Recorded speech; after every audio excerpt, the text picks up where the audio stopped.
اعوذ باللہ السمیع العلیم من الشیطان الرجیم بسم اللہ الرحمن الرحیم۔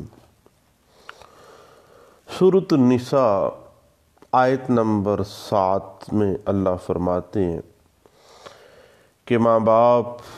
اور خویش و اقارب کی ترکہ میں مردوں کا حصہ بھی ہے اور عورتوں کا حصہ بھی ہے۔ جو مال ماں باپ اور خویش و اقارب چھوڑ مریں، خواہ وہ مال کم ہو یا زیادہ ہو، اس میں وراثت کا حصہ مقرر کر دیا گیا ہے۔ پھر سورۃ النساء کی آیت نمبر 8 میں اللہ فرماتے ہیں، اور جب تقسیم کے وقت قرابت دار اور یتیم اور مسکین آ جائیں تو تم اس میں سے تھوڑا بہت انہیں بھی دے دو اور ان سے نرمی سے بولو۔ پھر اللہ تعالیٰ سورۃ النساء کی آیت نمبر 11 میں فرماتے ہیں، اللہ تمہیں تمہاری اولاد کے بارے میں حکم کرتا ہے کہ ایک لڑکے کا حصہ 2 لڑکیوں کے برابر ہے، اور اگر صرف لڑکیاں ہی ہوں اور 2 سے زائد ہوں تو انہیں مال متروکہ کا 2/3 ملے گا، اور اگر ایک ہی لڑکی ہو تو اس کے لیے آدھا ہے، اور میت کے ماں باپ میں سے ہر ایک کے لیے اس کے چھوڑے ہوئے مال کا 6واں حصہ ہے۔ اور اگر اس میت کی اولاد ہو دین اللہ کہتے ہیں کہ ہر ایک کے لیے اس کے چھوڑے ہوئے مال کا 6واں حصہ ہے، اور اگر اولاد نہ ہو اور ماں باپ وارث ہوتے ہیں تو اس کی ماں کے لیے 3واں حصہ ہے۔ پھر اللہ فرماتے ہیں کہ ہاں اگر میت کے کئی بھائی ہوں تو پھر اس کی ماں کا 6واں حصہ ہے۔ یہ حصے اس وصیت کی تکمیل کے بعد جو مرنے والا کر گیا ہو یا ادائے قرض کے بعد جو اس کے ذمہ ہو، تمہارے باپ ہوں یا تمہارے بیٹے، تمہیں نہیں معلوم کہ ان میں سے کون تمہیں نفع پہنچانے میں زیادہ قریب ہے۔ یہ حصے اللہ کی طرف سے مقرر کردہ ہیں، بے شک اللہ تعالیٰ پورے علم اور کامل حکمت والا ہے۔ وآخر دعوانا ان الحمد للہ رب العالمین۔ بے شک ہمارے رب کا کلام سچا ہے۔ بات چل نکلی اسلام کے قانون وراثت کی اور اسلام کے قانون وراثت کے مختلف جنرل رولز کی، تو یاد رکھیے گا کہ پہلا اصول یہی ہے کہ ورثاء کو وراثت کے اندر قرآنی شیئرز، جو شرعی شیئرز اللہ نے سورۃ النساء میں مقرر کر دیے ہیں، اس کے مطابق ان کو حصہ ملے۔ قرآنی حصوں کے حقدار ورثاء کو کوئی دیگر وارث محروم نہیں کر سکتا۔ یہ اسلامک لا آف انہیریٹنس کا پہلا اصول ہے۔ اور یاد رکھیے گا کہ اسلامک لا آف انہیریٹنس کا دوسرا اصول یہ ہے کہ قرآنی حصے دینے کے بعد باقی جو ترکہ بچ جائے وہ نزدیکی مذکر یکجدی میں تقسیم کیے جائیں گے۔ یکجدی سے مراد کیا ہے؟ وہ اشخاص ہیں جو کہ وفات پانے والے کے مذکر افراد کی طرف سے رشتہ دار ہوتے ہیں۔ یہ بات سپریم کورٹ آف پاکستان میں PLD 2014 supreme court of Pakistan page 779 میں انٹرپریٹ کی گئی تھی۔ اب آگے چلتے ہیں۔ یاد رکھیے گا کہ مسلمانوں کے قانون وراثت میں منقولہ اور غیر منقولہ اور جدی اور خود حاصل کردہ جائیداد میں کوئی فرق نہیں سمجھا جاتا۔ اس کے علاوہ ایک مسلم خاندان میں نقدی اور گھر کا فرنیچر شوہر کی ملکیت آپ کو پتہ ہے سمجھا جاتا ہے، اور ایک مسلمان کی زندگی میں اس کی جائیداد پر ورثاء کا حق تسلیم نہیں کیا جاتا، کیونکہ وہ بھی زندہ ہے، بھی وراثت قائم نہیں ہوئی ہے، بلکہ ورثاء کو جائیداد پر حق ایک مسلمان شخص کے فوت ہونے کے بعد ہی ملتا ہے۔ اسلامک لا آف انہیریٹنس کا یہ قاعدہ ہے، یہ رول ہے کہ وارث اپنے حق کے وراثت سے دستبردار نہیں ہو سکتا، وہ چھوڑ نہیں سکتا۔ Transfer of property act 1882 section 6 clause sub section A کے تحت یہ بات واضح ہے کہ کوئی ولی عہد کوئی جائیداد اگر وراثت میں پائے یا یہ امکان کہ کوئی رشتہ دار کسی عزیز کے مرنے پر کوئی ہبہ شدہ شے حاصل کرے یا اس قسم کی کوئی اور بات قابل انتقال نہیں ہے، ایک مسلمان اپنے امکانی حق وراثت پروبیبل رائٹ آف انہیریٹنس کو نہ تو جائز طریقے سے منتقل کر سکتا ہے اور نہ ہی اس سے دستبردار ہو سکتا ہے۔ پہلے وہ وراثت اس کے اپنے نام چڑھے گی، اس کے بعد پھر وہ آگے منتقل کرے گا کسی بھی طرح سے۔ اور اگر ہم اسلامک لا آف انہیریٹنس میں لائف اسٹیٹ یعنی تاحیات حق کے جائیداد جو ہے وراثت کا اس کو دیکھیں تو ایک شخص جب اپنی جائیداد اس شرط پر دوسرے کو دیتا ہے کہ وہ زندگی بھر اس سے مفاد حاصل کرے اور اس کی وفات کے بعد یہ جائیداد جو ہے گفٹ پراپرٹی ڈونر کے وارثان کے حق میں منتقل ہو جائے گی۔ حنفی اسکول آف تھاٹ اس طریقہ کار کو آپ کو پتہ ہے کہ گفٹ کہتے ہیں، اور اس میں جو بھی شرط بھی لگائی جاتی ہے کہ جائیداد تاحیات استعمال کرے وہ شرط فاسد قرار پائے گی۔ اور شیعہ اسکول آف تھاٹ کی روح سے تاحیات فائدہ اٹھانے کا حق دیا جا سکتا ہے۔ وقف کی صورت میں شیعہ اور سنی دونوں اس بات کو مانتے ہیں کہ تاحیات استفادے کی شرط جو ہے وہ جائز ہے، اور ترکے کی تقسیم سے پہلے اگر کسی وارث کا انتقال ہو جائے تو اس کا حصہ جو وراثت میں ہے ان افراد کی طرف منتقل ہو جاتا ہے جو بوقت وفات اس کے قانونی وارث تھے۔ اب یہی وجہ ہے کہ ہر فوتیدگی کے بعد وراثت کی جائیداد میں وراثت کے حصوں کا تعین کرنا پڑتا ہے۔ اس کے بعد اگر ہم جوائنٹ فیملی اور جوائنٹ بزنس کا جو ہمارے ہاں عام طور پہ ہمیں اس چیز سے پانا پڑتا ہے کہ جب کئی افراد ایک خاندان میں مشترک ہوں اور جو خاندان کا منتظم ہو اس کے نام جائیداد خریدی جاتی ہے تو اس جائیداد میں سب کا مشترکہ حصہ ہوتا ہے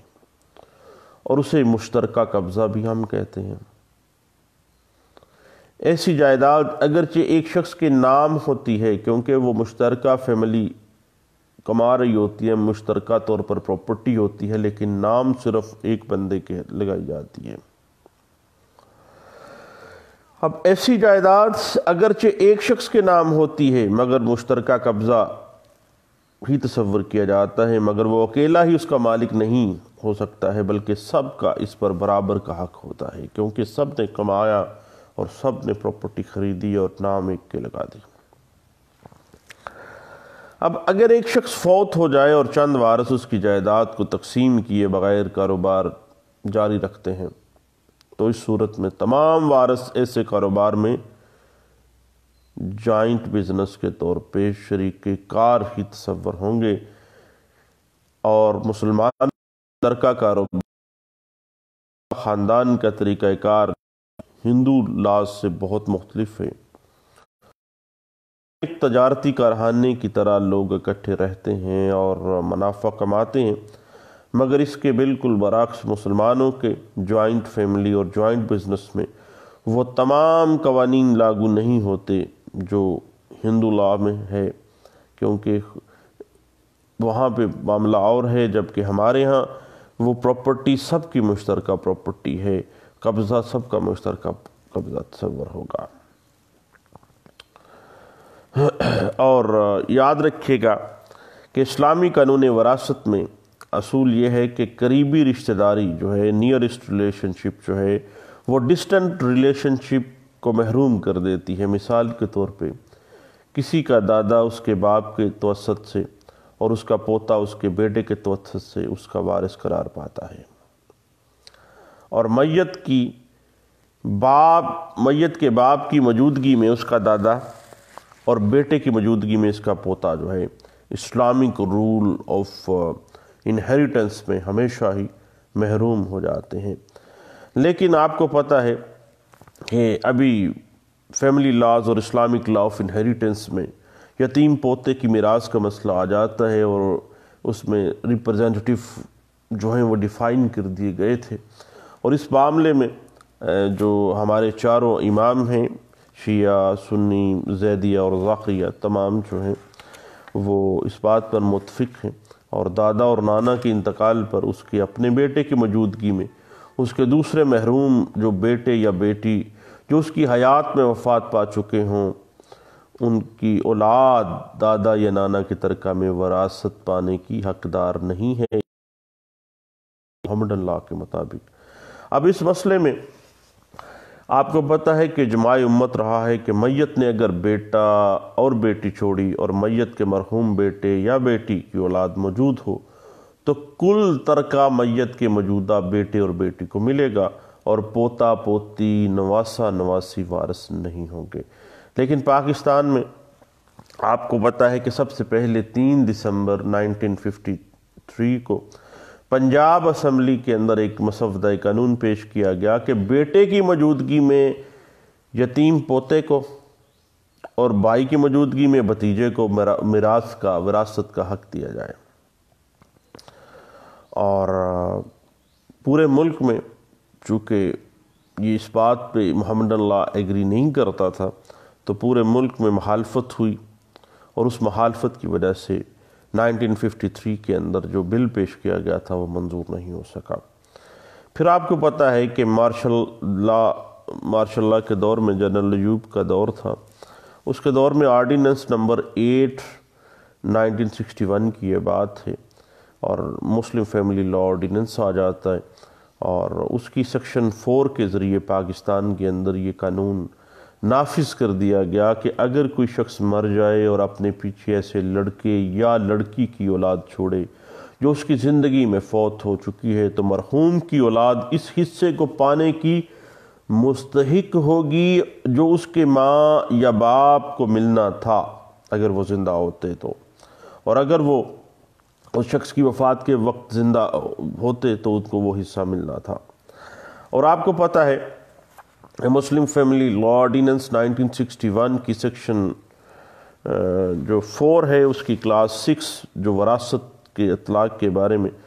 جسٹس نور العارفین ہیں غالباً، انہوں نے ایک بڑا مشہور مقدمہ ہے عباس ورسز عصمت مصطفیٰ، یہ ہولڈ کیا تھا کہ ایم ایف ایل او کی سیکشن 4 کا اطلاق ان بیٹے یا بیٹیوں پر ہوگا جو کہ آرڈیننس کے نفاذ سے پہلے فوت ہوں یا بعد کو۔ دفعہ یہ جو سیکشن 4 ہے اس کے اندر واحد شرط یہ ہے کہ موت جانشینی کے آغاز سے پہلے واقعہ ہو چکی ہو۔ یہ معاملہ کبھی نہیں آئے گا کہ وہ ایم ایف ایل او 1961 سے پہلے مرے تھے یا بعد میں مرے تھے۔ جسٹس اس کے نور العارفین نے اس کے ریٹروسپیکٹیو آسپیکٹ یا انٹروسپیکٹیو جو آسپیکٹ تھا، پراسپیکٹیو یا ریٹروسپیکٹیو، اس سارے آسپیکٹ کو ڈیفائن کر دیا، چونکہ انہوں نے کہا کہ اس بات کو معاملہ کر لیا گیا ہے کہ چونکہ اگر وہ زندہ ہوتے، اس بات کو چھوڑیں کہ پہلے آرڈیننس کے یا بعد میں اگر وہ زندہ ہوتے تو ان کو حصہ ملتا، اسی طرح یتیم پوتے پوتی نواسے نواسیوں کا حصہ ڈیفائن کر دیا گیا ہے۔ اور اس میں واضح کیا تھا کہ سیکشن 4 جو ہے اس کے جو اطلاق ہے اس کو صرف ان اموات تک محدود رکھا جائے جو آرڈیننس کے نفاذ کے وقت واقع ہوں، تو یہ اطلاق قانون جو ہے ایم ایف ایل او کی منشا کے مطابق نہیں ہوگا، بلکہ دیکھیں شریعت محمدی کا معاملہ ہے، وراثت کا معاملہ ہے، کوئی پہلے مر گیا کوئی بعد میں مر گیا، اس بات کو آپ جسٹس نور العارفین نے کہا کہ آپ نہ چھیڑیں، بلکہ ہر کسی کو، خواہ وہ 1961 سے پہلے مر گیا کسی کا باپ یا ماں مر گئی ہے تو ان کو حصہ اسی طرح سے دیا جائے گا۔ اس کے بعد آپ کو پتہ ہے کہ فیڈرل شریعت کورٹ کے 3 رکنی فل بینچ نے مسلم فیملی لا آرڈیننس 1961 کی سیکشن 4 کو اگینسٹ دا انجیکشن آف اسلام قرار دیا تھا، اسلام کے منافی قرار دیا، اور فیڈرل شریعت کورٹ نے باقاعدہ طور پر گورنمنٹ کو ہدایت کی کہ وہ 31 مارچ 2000 تک، یعنی 31 مارچ 2000 تک آئین کے اندر یہ بات شامل کرائے کہ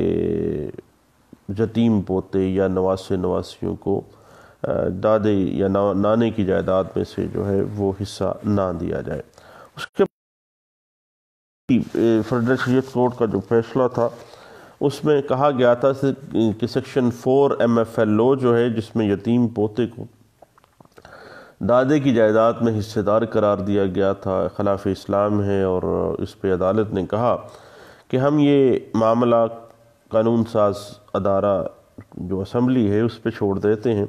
کہ وہ کس طرح سے سیکشن 4 کے اندر ترمیم کر کے دادے کی جائیداد میں یتیم پوتے کے حق کو محفوظ کرتا ہے۔ یہ ان کا اپنا طریقہ کار ہے۔ اور اس کے بعد آپ کو پتہ ہے کہ جنرل ایوب کے زمانے میں مارشل لا دور تھا، جب فیملی لاز آرڈیننس 1961 تیار کیے گئے تھے تو ان میں یتیم پوتے کی جائیداد کو، یتیم پوتے کو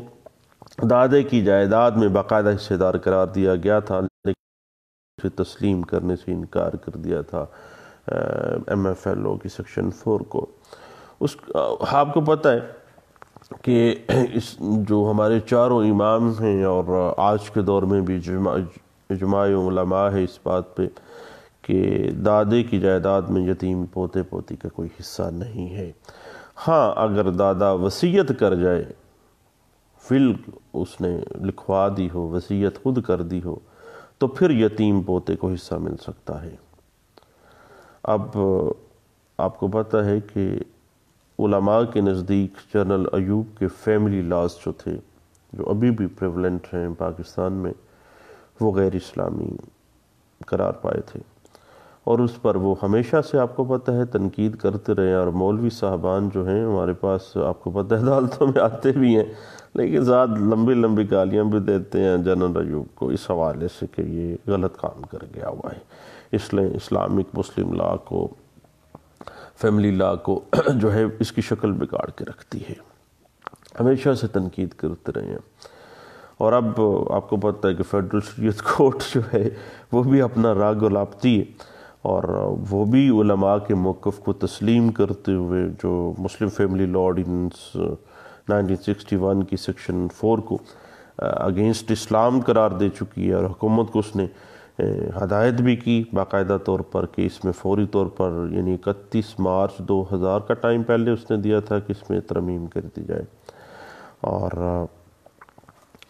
آپ کو پتہ ہے کہ اس سے پہلے بھی، یعنی شروع سے ہی محمد اللہ کو اگر ہم دیکھیں تو یتیم پوتے پوتے نواسی نواسے کا جو حق ہے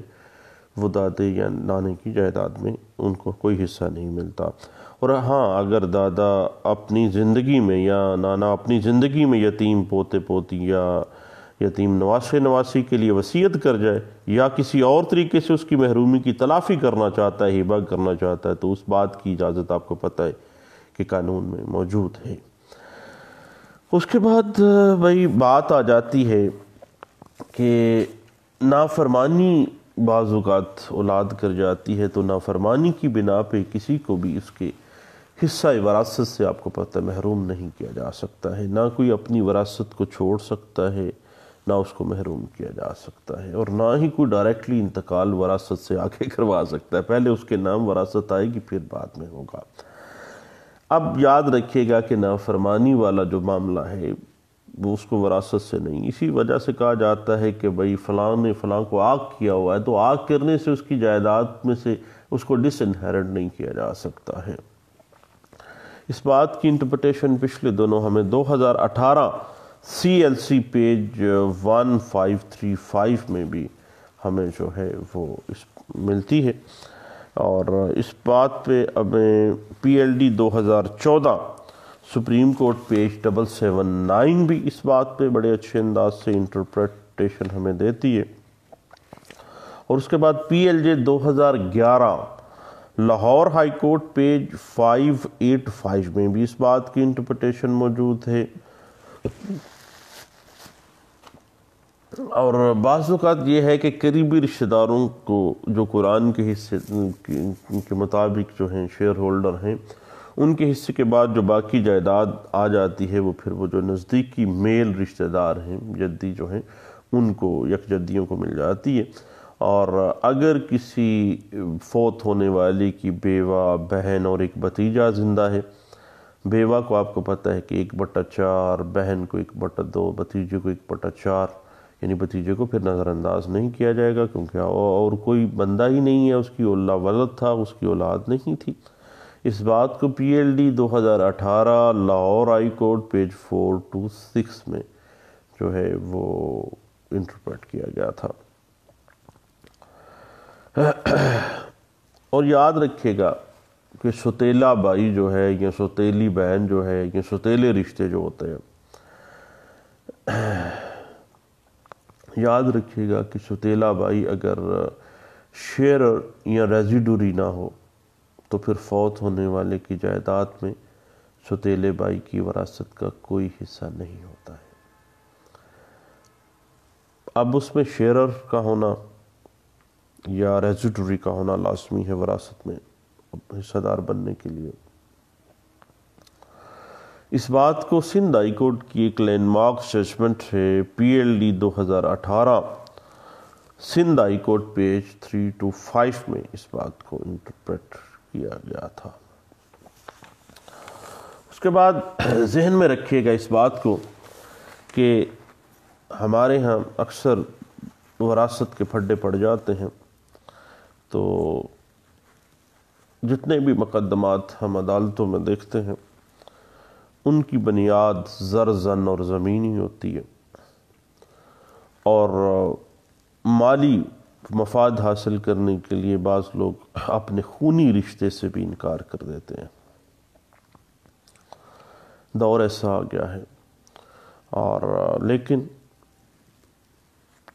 بر صغیر میں جب انگریز دور تھا تو انگریزوں نے بھی اپنی جو گرفت کو مضبوط کرنے کے لیے سب سے پہلے وراثت میں، معاملات وراثت میں، بجائے اس کے کہ اسلامی قوانین کو مروج رائج کیا جاتا، اور لیکن انہوں نے کیا کیا، انہوں نے بھی اس میں تبدیلیاں کچھ ایسے کر دی کہ معاملات وراثت میں حق وراثت سے عورتوں کو محروم کرنے کے عمل کو پروان چڑھایا، جس سے مسلمان عورتوں کو ان کے شرعی حق سے آپ کو پتہ ہے محروم ہونا پڑتا ہے۔ یعنی بعض اوقات یہ یہاں نہ کہا جاتا ہے کہ جی چونکہ عورت کو شادی کے وقت ایک لمبا چوڑا جہیز دے دیا تھا، اس کو جہیز میں گاڑی دی تھی، اس کو جہیز میں فلان چیز دی تھی، تو بھائی ایسے نہیں ہے۔ یہ بنیادی طور پہ انگریز دور میں بھی اس پہ امینڈمنٹ وہ کوئی نہ کام کیا گیا، اور حتیٰ کہ ہندوؤں کے ساتھ ہم ایک لمبا عرصہ رہے ہیں، اور اسلام میں آپ کو پتہ ہے کہ اس چیز کی ممانت بھی ہے کہ وراثت سے کسی کو محروم نہیں کیا جا سکتا، خواہ آپ نے ڈھیروں ڈھیر مال بھی دے دیا ہے، اللہ نے تو جہیز کا نہیں کہا تھا نا، اللہ نے تو وراثت کا کہا ہے۔ اس کے بعد پاکستان کے بعد بن گیا، اس کے بعد مختلف قوانین آئے، حتیٰ کہ 498A پاکستان پینل کوڈ بھی آ گئی ہے، جس کے مطابق عورتوں کو حق کے وراثت سے محروم کرنے کی سزا بہت لمبی چوڑی 10 سال سے لے کے عمر قید تک رکھی گئی تھی۔ اور آپ کو پتہ ہے بعض ہمارے ہاں لوگ جو ہیں وہ کہتے ہیں کہ جی چونکہ جہیز لمبا چوڑا دے دیا اس لیے وراثت میں سے حصہ نہیں دینا، اور اپنی توہین سمجھتے ہیں کہ عورتوں کو ان کا حصہ دیں، جبکہ ہم نے ان کی لمبی چوڑی شادیاں کی، ان کو حق کے وراثت بھی دیں گے، کس طرح سے ممکن ہے۔ اور بعض اوقات جو ہے زمین ہتھیانے کے لیے عورتوں سے دھوکے فریب کے ذریعے ان کی اراضی جو ہے وہ اپنے نام لگوا لیتے ہیں کسی نہ کسی طریقہ کار سے، اور بعض اوقات انہیں حق وراثت سے محروم کرنے کے لیے ان کا جو خونی رشتہ ہوتا ہے وہ تسلیم ہی نہیں کرتے ہیں، اور اپنے آپ کو واحد وارث ظاہر کر کے ساری جو جائیداد ہوتی ہے اس کو اپنے نام انتقال تصدیق کروا لیتے ہیں۔ ہائے روز ہمیں یہ باتیں عدالتوں میں سامنے آتی ہیں۔ اب جب ایسی صورتحال ہوتی ہے تو وہ عورت جو اپنا حق وراثت سے محروم کر دی جاتی ہے، وہ بیچاری اپنا خونی رشتہ اپنے سگے باپ سے یا فوت ہونے والا جو بھی رشتہ دار ہے اس سے ثابت کرنے کے لیے دعویٰ کر سکتی ہے، ڈیکلریٹری سوٹ فائل کرتی ہے کہ وہ فوت ہونے والے کی بیٹی ہے، بیوہ ہے یا بہن ہے، اور اس کے ساتھ دھوکہ کرتے ہوئے جو ہے اس کو بیچ میں سے نکال دیا گیا، اور ساری پراپرٹی کسی فلاں بندے نے جو ہے وہ جو وارث بھی تھا اس نے اپنے نام، واحد وارث اپنے آپ کو ڈکلیئر کیا اور ساری پراپرٹی اپنے نام کروا لی۔